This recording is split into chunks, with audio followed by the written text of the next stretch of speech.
Young women make up a significant majority of college students, but they represent less than a quarter of those studying the STEM subjects: science, technology, engineering, and math.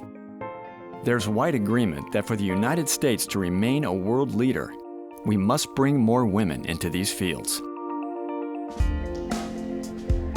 Tech Sassy Girls, the signature program of Collegiate Pathways, aims to do just that.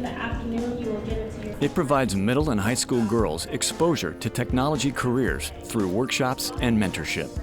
We have a full day for you. It's really about having the girls understand the concepts. It's important for me for them to see the behind the scenes of how an app is built and some of the things that they typically take for granted on a regular basis. Who wants to learn about software, computer software? Who wants to learn about how to build an app? There's a mixture of girls in our program. There are some that are brand new, they've never written a line of code before in their lives, and then there's some that are more advanced. So our hope is just engaging them. During a recent hackathon at the Orlando Public Library, the girls were introduced to coding languages and programs. This is code. Now, it doesn't look very pretty. There's a lot of symbols and characters that are on the screen here. But what I wanted to show you, just like different languages, you can say the same thing. And in this case, this code is basically designed to print a message to the screen.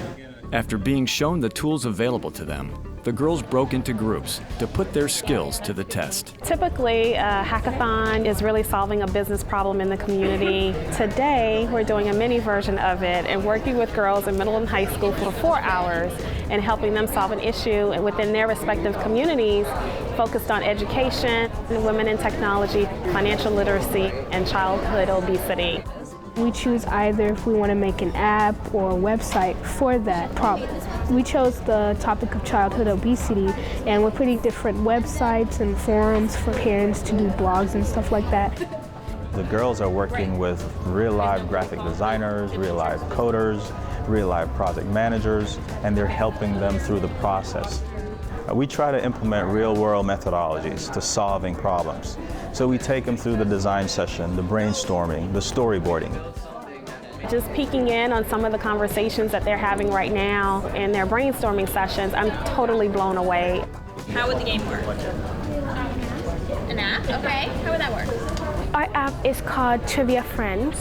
In this app, we are trying to accelerate people in science and mathematics. Tech Sassy Girls also matches participants with mentors who serve as both advisors and role models. STEM was a very male-dominated field, so to speak. Now that more women are going into it, it's important for us girls to have mentors so that we can go into that field, know what we want to do, and so we don't get intimidated as much. We're very excited that we get so many women from different companies and different backgrounds that come and support our events because the girls get to actually see women who look like them in STEM discipline. The girls can also pitch their ideas to professionals in the field. This website is called Fun Healthy Living for Families. It originally started out as an app, but we felt that the app matched our creativity, so we transported it to a website. For founder Lane Powell, getting girls interested in STEM is what the program is all about.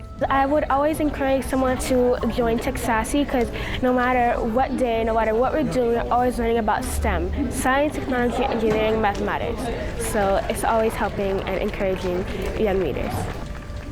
Speechless today.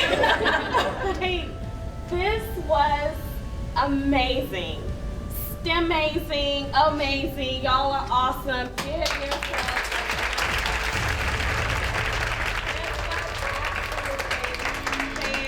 Fantastic. Watch full episodes of SciTech Central Thursdays at 8:30 p.m. on WUCF TV.